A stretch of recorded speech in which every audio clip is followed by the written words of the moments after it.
Well, if you hate working weekends, you might have something in common with a lot of Austin Fire Department employees. A brand new city audit shows hundreds of them are using large chunks of their sick leave on Saturdays and Sundays, forcing last-minute fill-ins who rack up plenty of overtime. The city ordered that audit after a KXAN investigation revealed skyrocketing overtime spending, with AFD topping the list. The audit shows overtime pay in the department shot from $6.9 million in 2014 to $16.9 million in 2016, and it's expected to hit $21 million by the end of this fiscal year. Those soaring costs were first uncovered by KXAN lead investigator Brian Collister, who joins us in the newsroom. AFD told us what's burning a hole in their overtime is not enough applicants, mass retirements, and a clause in their contract that lets a firefighter get overtime even if they take vacation in the same time period. But this newly released audit says the problem goes further than that AFD management was aware it had an overtime problem but didn't do enough to address it.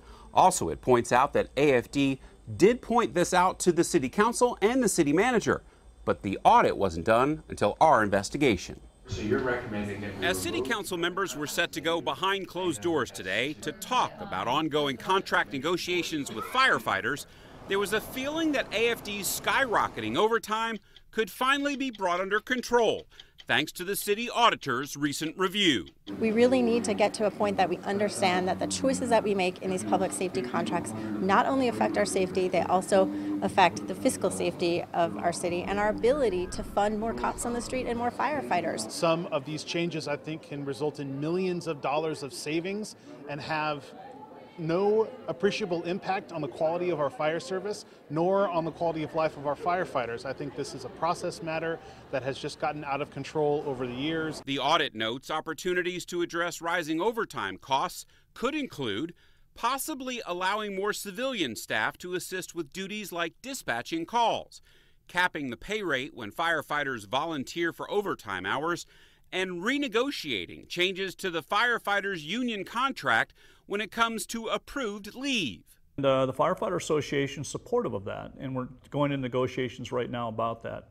Now, that's a hard-won benefit we had from 2005. We do think we should receive some non-monetary items in exchange for that. Today, AFD told us by email, quote, with regard to the current collective bargaining agreement's contract provision that counts leave other than sick time as productive time, we're in a wait-and-see mode while the city's labor relations team and the Austin Firefighters Association decide how they want to move forward with negotiations for a new contract.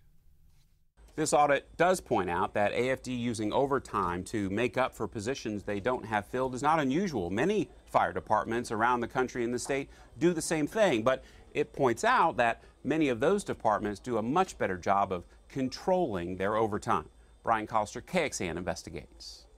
The Austin City Council members ordered the audit in June after having to dip into the Budget Stabilization Fund in May for an additional $3.5 million for firefighter pay. Keep in mind, AFD is not alone. Almost every city department has increased its overtime in recent years. Online now, we show you the top spenders, plus see how Austin's overtime compares to some of Texas' other larger cities. It's linked with this story at the homepage at KXAN.com.